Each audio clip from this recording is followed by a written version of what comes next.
Olá, meus amigos, meus irmãos queridos do Grupo Espírita Francisco de Assis.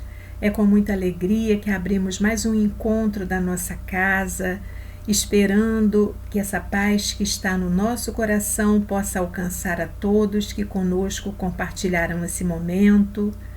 E hoje estamos aqui muito felizes, porque temos conosco o nosso querido amigo, irmão Arlindo Rodrigues, do Grupo Espírita Redenção, lá no Andaraí, no Rio de Janeiro, que vai nos conduzir acerca do tema: dois espíritos podem ocupar o mesmo corpo?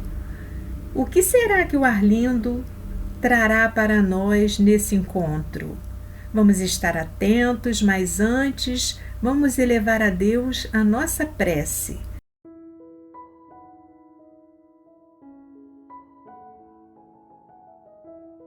Primeiramente, agradecendo por aqui estarmos, desfrutando de saúde, buscando, através do conhecimento da doutrina espírita, fazermos a nossa bagagem para chegarmos ao outro plano melhores do que quando aqui chegamos, que possamos, Pai amado, desfrutar momentos de paz, de tranquilidade, mas aproveitar esse encontro para envolver com o melhor do nosso sentimento os nossos irmãos de caminhada que passam por tantas dificuldades no presente momento porque passa o planeta. Que essa prece possa alcançar cada lar, cada coração aflito, pensando-lhe as feridas, as dores, que todos aqueles irmãos cujos nomes estejam em nossas mentes nesse momento possam ser alcançados pelas boas vibrações que essa espiritualidade amiga generosamente compartilha conosco. Obrigada por tudo, Pai, e que tenhamos um encontro de muita paz. Que assim seja.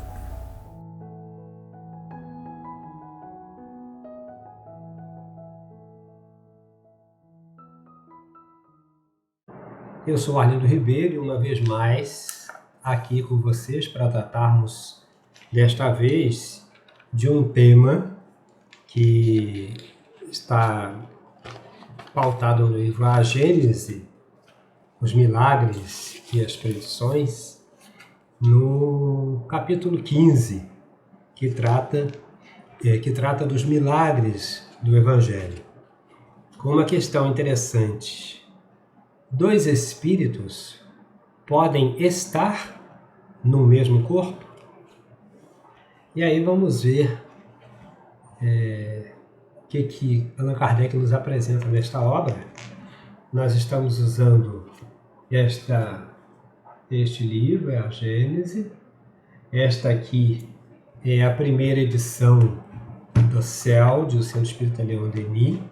A tradução é da Albertina Escudeiro Seco, é a primeira edição e pautada na quarta edição de Allan Kardec. Então vamos lá: possessos nos milagres do Evangelho. Possessos vai tratar exatamente das possessões diversas que ocorreram na época de Jesus, que foram por ele tratadas, curadas, devidamente curadas. E nós não vamos fazer o normal, o que é comum. Nós não vamos ler todas esses exemplos de possessões. Nós vamos direto ao item. Possessos começa no item 29 e vai até o item 36. Então nós vamos tratar daqui a partir do item 33, porque é onde Kardec vai fazer a avaliação, a análise desses milagres, dessas possessões, vai esclarecer para nós coisas bem interessantes. Mas é claro, todos os senhores e senhoras poderão compulsar a obra, vão encontrar lá esses exemplos de possessos, de possessões e o trabalho de cura, que é um relato dos evangelhos, de Marcos e Mateus em especial. Então o item 33 diz assim: as libertações de possessos se situam com as curas entre os atos mais numerosos de Jesus. Entre os fatos dessa natureza, existem alguns, como narrado no item 30 desta obra, que é uma das possessões, em que a possessão não é evidente. Então se fala que tem um processo, se uma pessoa possuída pelo demônio e que é mudo. Então não tem mais detalhes, então é por isso que Kardec analisa, olha, nesse caso não há possessão evidente. Ele diz mais, é provável que naquela época, como acontece ainda em nossos dias, se atribuísse à influência dos demônios todas as enfermidades cuja causa era desconhecida, principalmente a mudez, a epilepsia e a catalepsia. Porém, existem outros casos em que não há dúvida quanto à ação dos maus espíritos. Eles têm uma analogia tão marcante com aquelas que somos testemunhas, que neles se reconhecem todos os sintomas desse gênero de afecções. Em tal caso, a prova da participação de uma inteligência oculta ressalta de um fato material. São as inúmeras curas radicais obtidas em alguns centros espíritas, apenas com a evocação e a moralização dos espíritos obsessores, sem magnetização nem medicamentos e muitas vezes na ausência do paciente e a grande distância. A imensa superioridade do Cristo lhe dava uma tal autoridade sobre os espíritos imperfeitos, então chamados demônios, que era-lhe suficiente ordenar que eles se retirassem para que não pudessem resistir a essa injunção. Então nós estamos falando de Jesus agindo com a sua postura, com a sua dignidade, com a sua altíssima e indiscutível moralidade, conquistada no avanço dos Evos. Aí, neste momento, o livro nos remete à questão, ao capítulo 14 de A Gênese, que trata dos fluidos. E justamente no item 46, que nós vamos ver agora. Então nós vimos lá que tem uma série de milagres, ele cita um, que é o 30, que não se pode afirmar perentoriamente que tenha sido uma possessão, por conta de se conhecer pouco de ciência àquela época, e a catalepsia e a epilepsia podiam ser confundidas com uma possessão demoníaca, mas fala que há muitos outros que Jesus curou, que são evidentemente, patentemente, materialmente comprovados, porque é o que se faz, inclusive, ainda hoje, nós aqui hoje, no momento 2021, fazemos nas desobsessões das casas espíritas diversas, né? Então, mas ele fala que há um ascendente moral que é fundamental, que é absolutamente marcante, e neste caso, esse ascendente moral que é o de Jesus é indiscutível. Mas 46, lá nos fluidos, no capítulo 14 de A Gênese.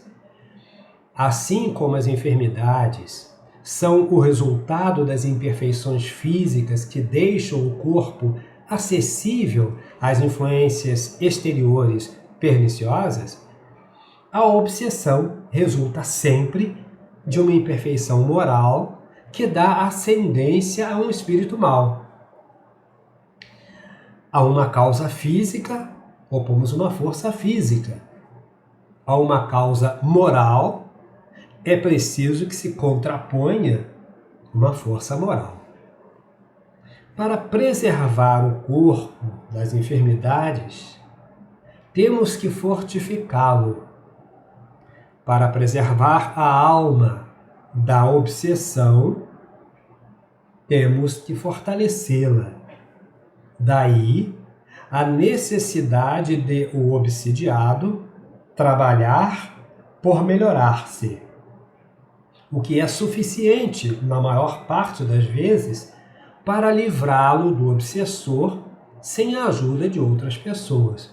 O que é isso? Nós percebemos que estamos sendo assediados por figuras do invisível E sabemos do nosso nível de moralidade, onde é que nós estamos falhando. A nossa consciência é viva para isso. Então, o que é que a gente faz? Muda logo a postura, muda a postura, e a mudança de postura é o que ele diz. Daí a necessidade do obsidiado trabalhar para melhorar-se, sendo suficiente isso na maior parte das vezes, sem precisar da ajuda de ninguém. Este socorro torna-se necessário quando a obsessão degenera em subjugação e possessão, porque neste caso o paciente às vezes perde a vontade e o livre-arbítrio, tem a sua vontade e o seu livre-arbítrio tolhido por essa força exterior a ele.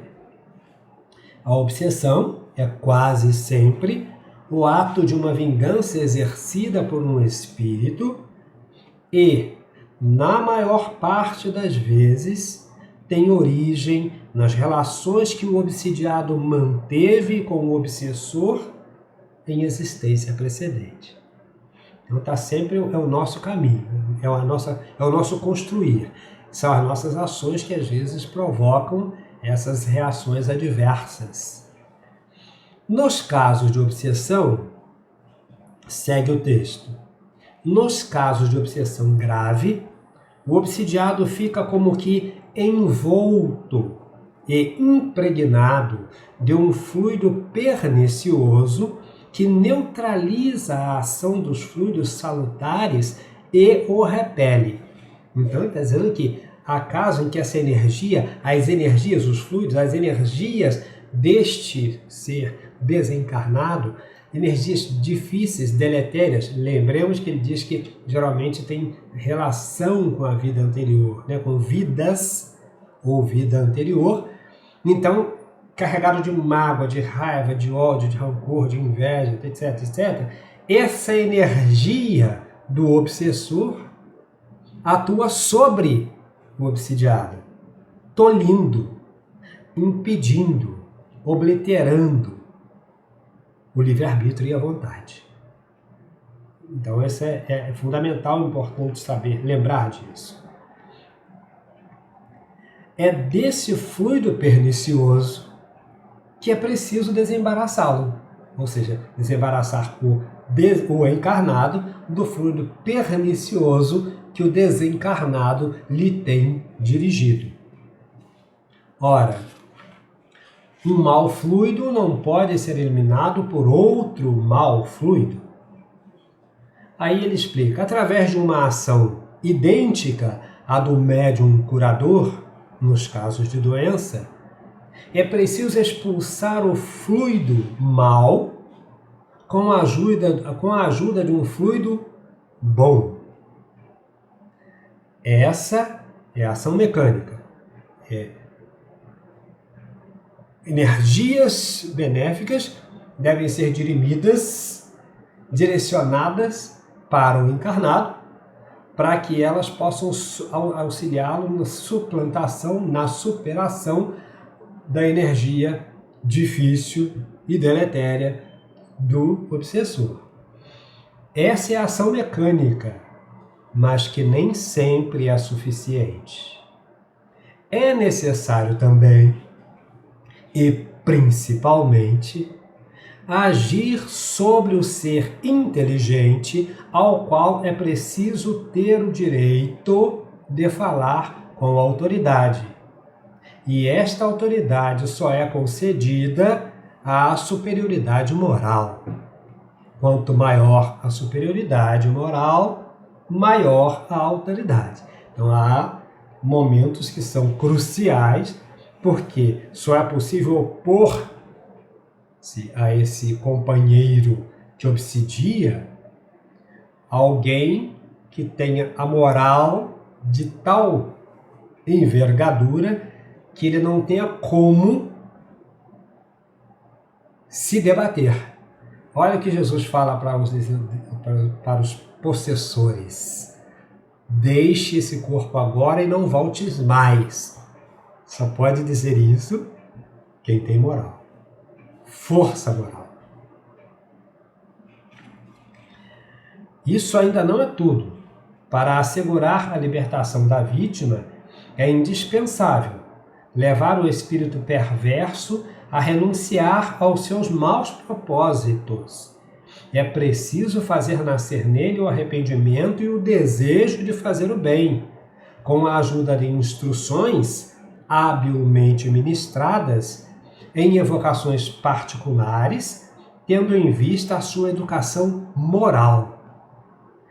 Pode-se então ter a dupla satisfação de libertar um encarnado e de converter um espírito imperfeito. Então olha o que se está dizendo, que coisa interessante e bonita. Não se trata de expulsão dos demônios, como se vulgarizou dizer, né? Sai para lá. Não é assim não, porque é preciso ter postura moral, é preciso ter envergadura moral, é preciso ter idoneidade, para que na ação, que é uma ação não de poder ou de força, mas uma ação de amor e de provocação à inteligência, ao raciocínio, ao bom senso, ao despertamento do bom senso, dos bons alvitres. Quem, entre aspas, doutrina, quem vai ser o dialogador, precisa estar apto a promover essa conversa que desperta o outro. A tarefa torna-se mais fácil quando o obsidiado, compreendendo sua situação, colabora com a sua vontade e a prece. Aí nós vamos ver no item 47 assim: na obsessão, o espírito age externamente com a ajuda do seu perispírito, que ele identifica com o do encarnado. Este, então, fica enlaçado como em uma teia e constrangido a se comportar de modo contrário à sua vontade. Vamos mais à frente. Olha o que vai dizer, então, depois Allan Kardec. Na possessão, ao invés de agir externamente, o espírito atuante substitui, digamos assim, o espírito encarnado. Elege o seu corpo, ou seja, o do encarnado,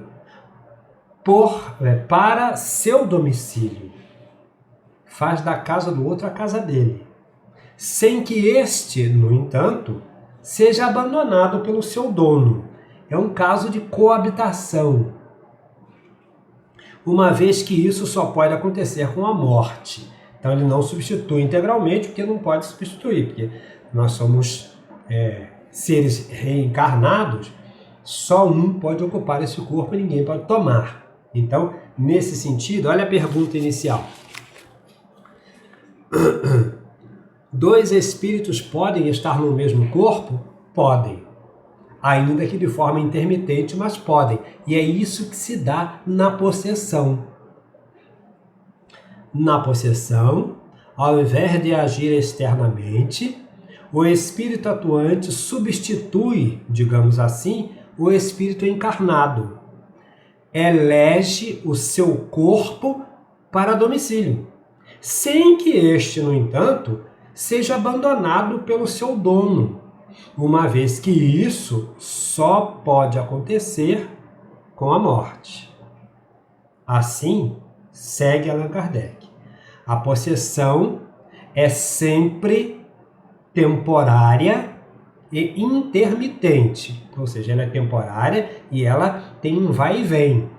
Ele não fica o tempo inteiro na posse do corpo do encarnado, mas ele usa esse corpo, ele toma esse corpo em alguns períodos, durante algum tempo, por isso que é intermitente, né? É temporário, por isso que ele não pode substituir integralmente todo o tempo, mas nós vamos ver por quê. Então, mas ele está ali presente, ele vive juntinho. É de tal maneira, é como se você tivesse um inquilino que age através dos seus canais de ligação com o seu corpo físico. Ele se assenhoreia de uma tal maneira que é como uma planta sugadora. Se nós pudermos fazer essa imagem, não é uma epífita, é como uma planta que pega para sugar a sua energia, e por isso a dificuldade de ser tão grande. Porque um espírito desencarnado, então, assim, a possessão é sempre temporária e intermitente. Porque um espírito desencarnado não pode tomar definitivamente o lugar e a condição de um encarnado pelo fato de a união molecular do perispírito e do corpo só ocorrer unicamente no momento da concepção. Arlindo vai nascer, Arlindo vai renascer. No momento em que espermatozoide e a célula feminina se encontram, se fundem, a conexão começa com o espírito que eu sou. E a ligação vai acontecer de molécula a molécula do perispírito para o corpo físico em formação. Esse canal, essa união, esse elo não será rompido por ninguém. Nenhum outro espírito poderá tomar esse lugar. Nenhum outro espírito poderá tomar esse lugar. Essa união só será desfeita com a morte do corpo físico. Mas ninguém pode tomar. Durante o meio do caminho, alguém resolveu, eu não gosto do Arlindo, estou aborrecidíssimo com ele, eu vou tomar esse lugar. Não vai. Essa intermitência pode acontecer. Temporariamente é possível? Então, há essa coabitação quando há o processo da possessão. Pelo fato de a união molecular do perispírito e do corpo só ocorrer unicamente no momento da concepção. Momentaneamente apossado do corpo do encarnado, o espírito serve-se dele como se fosse seu. Fala pela sua boca, vê pelos seus olhos, age com os seus braços, como o faria se estivesse vivo.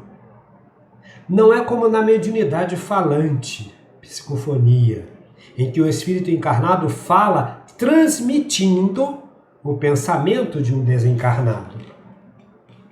No caso da possessão, é o obsessor mesmo que fala e atua.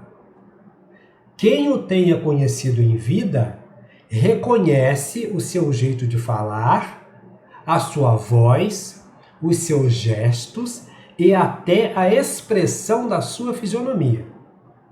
Então veja como é diferente, né? Na mediunidade comum psicofônica, há a proximidade perispiritual e a transmissão através do pensamento do que ele está sentindo, do que ele está querendo, etc, etc. Mas no caso da possessão, não. Ele se assenhoreia de tal maneira dos centros nervosos, dos centros de comunicação de fala, né? do encarnado, daquele que ele apossou-se, que é ele quem fala, com as expressões faciais que lhe caracterizam, com as expressões de voz, de todo, de gesto, de tudo. Então é uma situação extremamente difícil, né? Na obsessão, sempre existe a ação de um espírito malfeitor. A possessão pode ser a ação de um espírito bom que quer falar e, para causar maior impressão nos ouvintes, toma o corpo de um encarnado que o empresta voluntariamente, como emprestaria uma roupa a um outro encarnado. Isso acontece sem qualquer perturbação ou incômodo, e durante esse tempo, o espírito encarnado se acha em liberdade, como no estado de emancipação, e, na maior parte das vezes, ele se conserva ao lado do seu substituto para ouvi-lo. Então, o que ele está dizendo? Na obsessão, sempre existe a ação de um espírito malfeitor. A possessão, no entanto, pode ser a ação de um bom espírito que quer falar. E aí nós nos atrevemos a trazer um exemplo simples.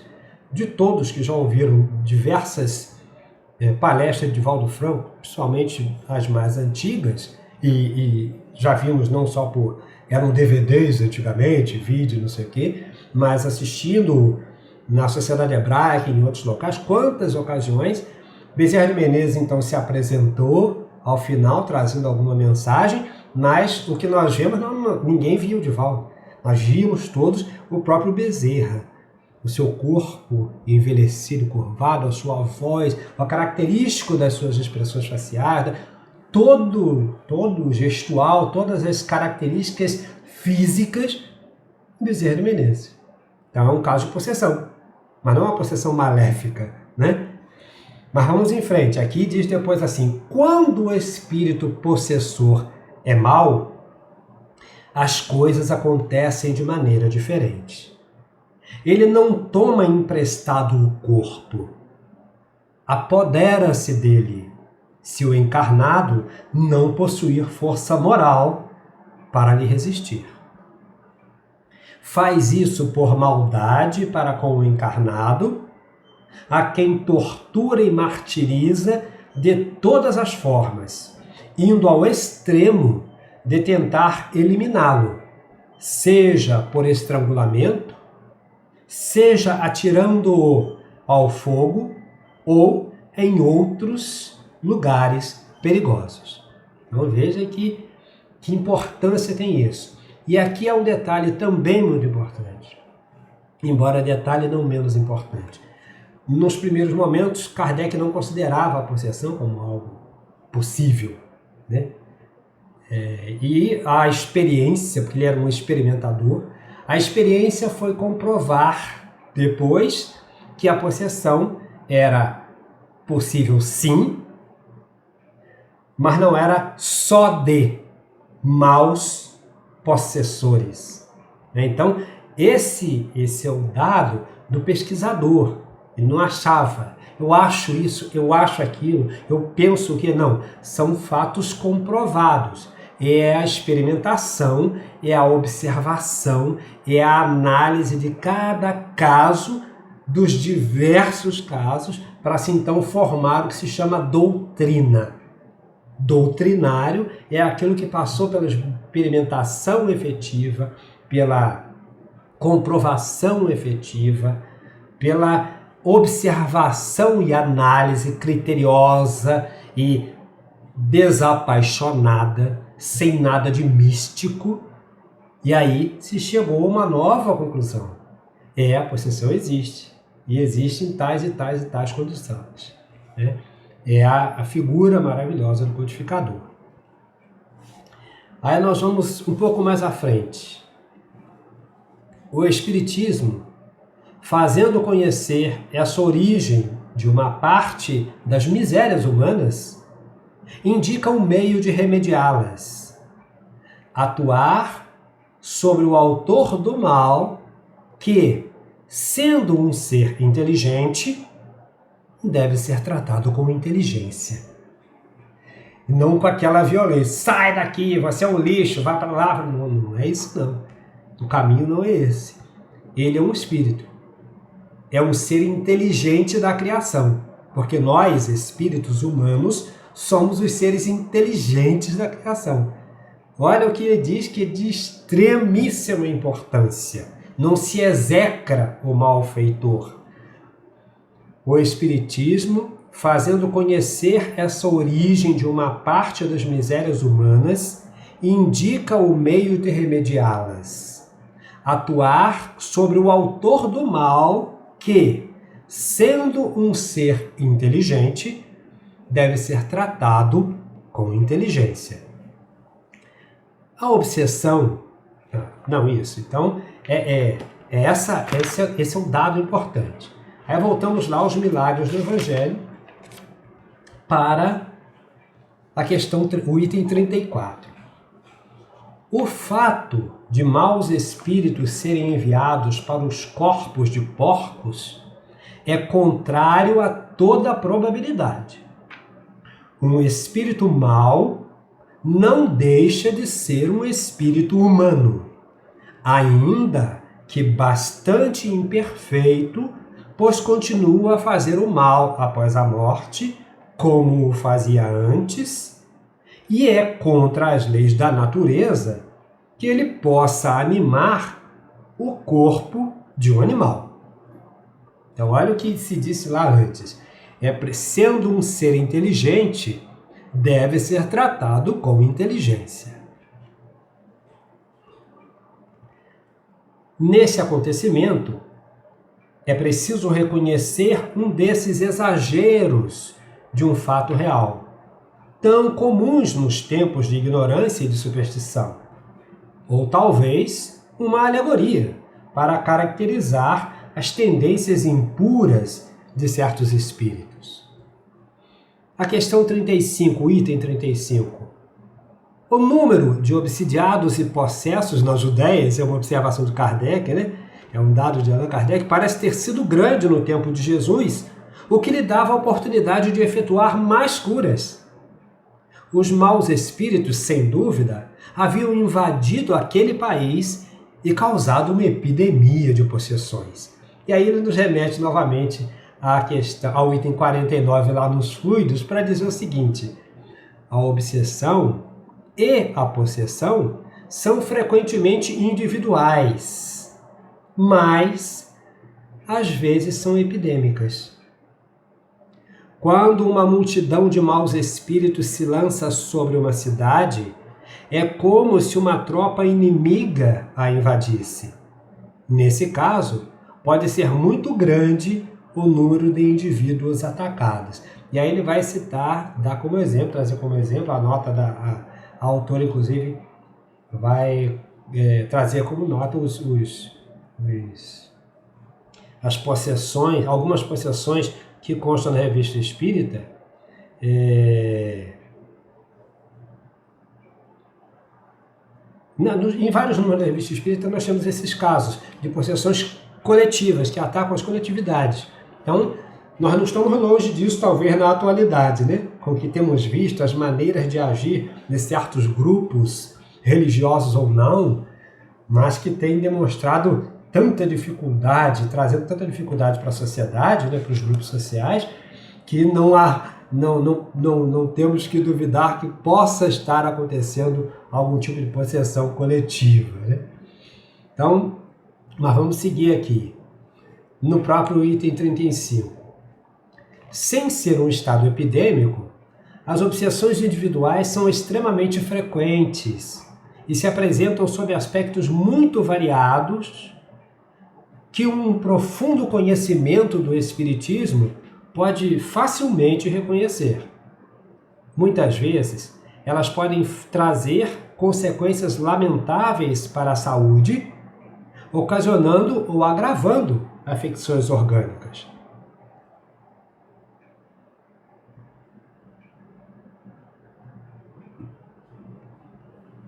Um dia, serão incontestavelmente arroladas entre as causas patológicas que requerem, pela sua natureza especial, meios curativos especiais. O Espiritismo, fazendo conhecer a causa do mal, abre um novo caminho à arte de curar e fornece à ciência o meio de alcançar êxito onde ela frequentemente fracassa por não atacar a causa primitiva do mal. E aí, novamente, nos remete ao Livro dos Médiuns, na segunda parte do capítulo 23, que é o capítulo que trata da obsessão, e que nós não podemos deixar de vê-lo quando tratamos disso tudo aqui. Nós não vamos ver agora, por uma questão prática mesmo. Mas, assim, o que nós vimos até agora já nos permite responder com tranquilidade: dois espíritos podem estar no mesmo corpo? Nesta situação vista aqui, sim, a possessão possibilita, com intermitências, é claro, não há posse definitiva, não coabitam os dois indiscriminadamente, definitivamente, né? Porque o primeiro morador será o morador final, não há mais ou menos nisso, né? Não há nenhuma dificuldade nessa compreensão, nesse entendimento. Mas é possível no caso da possessão, especialmente da possessão por parte de um mau espírito, essa coabitação, ainda que intermitente, porque veja que dentre os milagres citados, trazidos como exemplos, é aquele em que o menino sofria essa injunção desde pequeno, né? Jesus pergunta, né, até desde quando ele sofre assim, aí ele diz, desde pequeno, né? Então é muito interessante esses itens da Gênesis, que aliás é um livro que nós precisamos usar mais, com cuidado, sempre a partir da 4ª edição, já que a tal da 5ª edição é utilizada largamente por longos anos, tem sido constatado pelos que estão pesquisando a questão, já tem livro editado sobre o assunto, e toda a busca continua, que essa obra foi adulterada, teria sido adulterada então especialmente a partir da 5ª edição, porque a 5ª edição ela está feita, está posta e editada sem a presença já de Allan Kardec, que já havia desencarnado 3 ou 4 meses antes. Então, sem ter feito nenhum adendo para essa 5ª edição. Então, mas esse livro aqui é pautado na 4ª edição, sendo ele a primeira edição da CELD, né? Da editora Leon Denis. Então, nós vamos pensar 2 coisas que nós queríamos trazer. A primeira é, para terminar esse nosso encontro, para que nós possamos... Deixa eu ver se eu encontro. Agora eu me perdi nos papéis, porque o papel, a gente às vezes se perde nos papéis. Né? Perdi-me, mas depois eu acho. Já achei. Então nós temos aqui, para chegar ao nosso final, e lembrando sempre que o que nos fragiliza são as nossas ações, né? São as nossas ações. Mas para além das nossas ações, agir, certo ou errado, equivocamos-nos, é voltar atrás, é o arrependimento, é a busca da retificação dos caminhos e, acima de tudo, livrarmos-nos, porque o complexo de culpa é o que ajuda muito aos nossos detratores ou aos vingadores, aqueles que têm de nós mágoas e queixas, justas queixas do nosso passado, mas o que mais dói e dificulta quando há esse processo da possessão é que nós somos mentes culpadas. Então a mente culpada ela se queda, ela se cala, ela se deixa levar. Né? É por isso que a gente perde a força moral, porque a moral está caída, você sabe da culpa, e quando a culpa está lá a gente fica muito abatido, muito abalado. Né? Então, mas o que é fundamental é que a gente não perca a esperança, porque a presença de Deus em nós e de Jesus na Terra é esperança, é esperançar o nosso coração. Como diz o professor Cortella, esperança não é de esperar, é de esperançar. E para esperançar, nós vamos terminar com a poesia que é do Espírito Maria Dolores, psicografia de Francisco Cândido Xavier. Está nesse livrinho, esse livrinho lindo, Antologia da Espiritualidade. E o nome dessa poesia é Em Louvor da Esperança. E diz assim, Maria Dolores: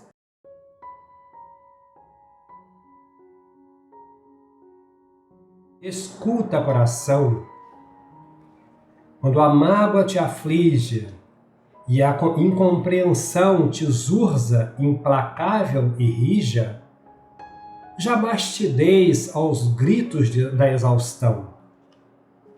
Revolta é furacão a sacudir o campo, o ninho, a escola, o templo, a casa, e tudo danifica ou tudo arrasa quando vem a surgir. Quando o pranto amarfanha os olhos teus, não mostres tuas lágrimas benditas. Aprende a recolher no campo em que transitas os ensinos de Deus. Tudo na terra é santa aspiração. serenamente, a planta aguarda o fruto amigo e o próprio fruto anseia estar contigo para a vitória humilde de ser pão. Nasce a fonte cantando a borbulhar, de início é um fio pobre de água mansa, mas porque espera, serve e não descansa, desce ao bojo do rio e acha glória no mar. O charco espera a mão do lavrador e um dia plasma em lama, lodo e estrume um jarro gigantesco de perfume a enfeitar-se de flor. Nota que a porcelana aprimorada foi barro que aceitou a disciplina. A pérola mais fina veio na dor da ostra torturada. O violino, que atende e se consome por dar à melodia apoio e desempenho, não passa de um lenho na floresta sem nome. Detente, coração, pensando nisso. No mundo, o que há de belo, grande e santo é persistência e esforço, canto a canto, da esperança em serviço. Empenha-te a servir, aprender, construir, tolerar. Lembra que o próprio Deus, no mais alto conceito, em tudo é sempre o amor puro e perfeito, porque nunca se cansa de esperar. Mas nós vamos abusar um pouco mais, para deixar-lhes uma canção que também compõe o fechamento deste nosso encontro. Chama-se O Deus que eu amo. É uma linda melodia do Luiz Antônio Mineco.